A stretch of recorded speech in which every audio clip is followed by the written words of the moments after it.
দেশের আলোচিত সমালোচিত কন্টেন্ট ক্রিয়েটর তৌহিদ আফ্রিদি গ্রেফতারের পর সামনে আসতে শুরু করেছে চাঞ্চল্যকর সব অভিযোগ। নানাভাবে আফ্রিদির হাতে নির্যাতনের শিকার হওয়া ইনফ্লুয়েন্সাররা আফ্রিদির কর্মকাণ্ড প্রকাশ্যে আনছেন।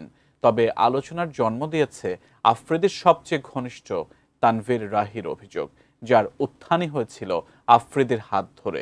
এমনকি তার পরিবারের সাথে গড়ে উঠেছিল রাহির পারিবারিক সম্পর্ক। কিন্তু হঠাৎ তার এমন ছন্দপতনে রাহিকে বিশ্বাসঘাতক আখ্যা দিচ্ছেন নেটিজেনরা। বিস্তারিত আরিফ হাসানের প্রতিবেদনে। রাহি আমার জীবনে অনেক বড় একটা কষ্ট দিবে, এটা আমি জানি আমার তো অনেক কষ্ট দিবে। আচ্ছা ভাই, আমি একটা জিনিস বুঝলাম, আমি আপনারা কি করলাম, কি ক্ষতিটা করলাম দিবি আমি জানি।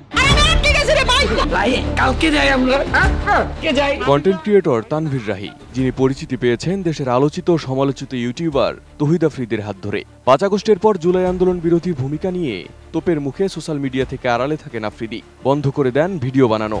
তখন কোনো এক সাক্ষাৎকারে রাহি বলেছিলেন, তৌহিদ আফ্রিদি যখন ব্যাক করবে ইউটিউব কমিউনিটিতে তখন আগুন জ্বলবে। তৌহিদ আফ্রিদি যখন ব্যাক করবে, আমি আজকে বলে দিই, তৌহিদ আফ্রিদি যখন ব্যাক করবে ইউটিউব কমিউনিটি কিন্তু ওই দিন আগুন জ্বলবে। আগুন। আমি 2 পয়সা ইনকাম করতে পারি, আজকে বিজনেসটা দাঁড় করাইতেছি বা চাই করছি লাইফে, সব আফ্রিদি ভাই অনুদান, আফ্রিদি ভাইয়ের অবদান। কত মহল আইব আর যাইব, কিন্তু king is back, king back করবেই। তৌহিদ আফ্রিদির অধিকাংশ ব্লগ ভিডিওতে তার সাথে ছিলেন এই রাহি। কাজ করতেন তার টিমের মেম্বার হয়ে। এমনকি আফ্রিদির পরিবারের সাথেও রাহির গড়ে উঠেছিল গভীর সখ্যতা। তৌহিদ আফ্রিদির মাকে আম্মা বলেও ডাকতেন এই রাহি।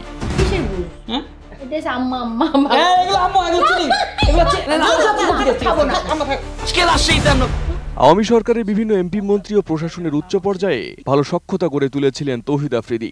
আর সেসব সক্ষমতাকে কাজে লাগিয়ে দেশের ইউটিউব কমিউনিটিতে আধিপত্য গড়ে তুলেছিলেন এই ইউটিউবার। আর আফ্রিদির প্রভাবকে কাজে লাগাতো কন্টেন্ট ক্রিয়েটর তানভীর রাহি। আফ্রিদির অতিরিক্ত শো অফ কিংবা অতিরঞ্জিত কন্টেন্ট নিয়ে যারাই সমালোচনা করতেন তাদের হেনস্থা করতেন। নানা রকম হুমকি দিতেন আফ্রিদির এই সহচর। এমনকি অশ্লীল ভাষায় প্রকাশ্যে গালাগালিও করতেন। ফ্যামিলি মেম্বার বা আমার মানে মা বাপ মনে করো। নতুন বাংলাদেশ গড়তে এলো জুলফিকার স্টিল। জুলফিকার স্টিল, ইস্পাত দৃঢ় অঙ্গীকার। আমার মা বাপ কেন বলছি, আমার ঢাকা শহর কোনো আমার মানে আমার ফ্যামিলি মেম্বার থাকে না, ও আমার গার্ডিয়ান, ও আমার ফ্যামিলি মেম্বার। আমার ফ্যামিলির নিয়ে কেউ কথা কইবে, এটা আমি তো নিতে পারব না। আমার কথা হইছে এই যে এই সব পোলা, তুই যে কথাগুলা কইলি যে তৌহিদ আফ্রিদি কোথায় ইনকাম আয়, তৌহিদ আফ্রিদির কেমনি ইনকাম, কি ইনকাম, ইনকাম, তুই তৌহিদ আফ্রিদির সম্পর্কে কি জানিস? তবে সেই রাহির যেন হঠাৎ ছন্দপতন। গত বছরের জুলাই যাত্রাবাড়ির একটি হত্যা মামলায় সম্প্রতি তৌহিদ আফ্রিদি গ্রেপ্তার হলে তার বিরুদ্ধে অবস্থান নেন রাহি। সম্প্রতি গণমাধ্যমকে দেওয়া এক সাক্ষাৎকারে রাহি বলেন, তৌহিদ আফ্রিদি জোরপূর্বক তাকে দিয়ে সব করাতেন, এমনকি তাকে মারধরও করতেন আফ্রিদি। তো হে তো যেটা বলে আমরা তো ভয় পাই, আমি কিন্তু হেরে বাঘের মতো ডরাই। আমি না, আমাদের টিমের সবাই তার বাঘের মতো ডরায়, কারণ মানে সে অন্যরকম মানুষ ভাই। সে ক্যামেরার ভিতরে একরকম, কিন্তু ক্যামেরার বাইরে খুব ডেঞ্জারাস একটা লোক।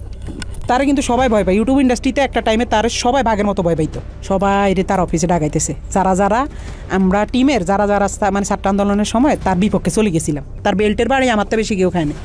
তো বেল্ট খুইলা আমার কুত্তার মতো পিড়াইতো। 5 আগস্টের পরে 2 মাস 3 মাস সে আসে নাই। তখন আলহামদুলিল্লাহ বলছিলাম যে আল্লাহ সে না আসুক, সে তার মতো থাকুক, আমরা আমাদের মতো থাকি। আমরাও তার কাছে যাইতাম চাই না, সেও আমার কাছে না আসুক। যে মানুষ 5 আগস্টের পরে আইসা দেশে স্টে করছে, সুন্দরভাবে থাকছে, আল্লাহ তো আপনার সুযোগ দিছে, কিন্তু না, আপনার ভিতরে তো ওই মনুষ্যত্ব না। আপনি শুধু রিভেঞ্জ, কারে ধরবেন, কারে মারবেন, কারে কি করবেন, আপনার মনের মধ্যে শুধু এইসব হারামি। আল্লাহ কি আপনার ছাড় দিব? এসব কারণে তো আল্লাহ আপনার ছাড়েন। দীর্ঘদিন আফ্রিদির ছত্রছায়ায় থাকা রাহির এমন ছন্দপতনের পর তার ছাত্রলীগের সাথে সম্পৃক্ততার বেশ কিছু ছবি সামাজিক মাধ্যমে ছড়িয়েছে, যেখানে দেখা যায় ঢাকা মহানগর দক্ষিণ ছাত্রলীগের 67 নং ওয়ার্ডের সাংগঠনিক সম্পাদক ছিলেন রাহি। তবে রাহি দাবি করেন, জুলাই গণহত্যার সময় আওয়ামী সরকারের বিরুদ্ধে গিয়ে ছাত্রদের আন্দোলনে যুক্ত হয়েছিলেন তিনি, যার কারণে তৌহিদ আফ্রিদি তাকে নানা রকম হুমকি ধামকিও দিয়েছিলেন।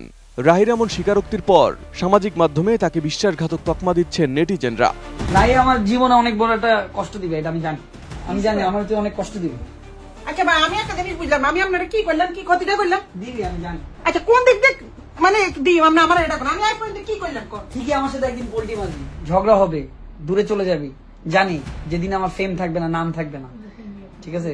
তখন তুই ঠিকই ফ্যাসিস্ট আওয়ামী সরকারের বিতর্কিত কর্মকাণ্ডে সমর্থন জুগিয়ে ভিডিও বানানোর অভিযোগ রয়েছে তৌহিদ আফ্রিদির বিরুদ্ধে। সমালোচিত পুলিশ কর্মকর্তা ডিবির সাবেক প্রধান হারুন আর রশিদ ও আওয়ামী লীগের প্রভাবশালী নেতাদের সঙ্গে সখ্যতা ছিল তার। অভিযোগ রয়েছে যাদের সঙ্গে বিরোধ ছিল তাদের ডিবি কার্যালয়ে ডেকে এনে নির্যাতন করাতেন আফ্রিদি।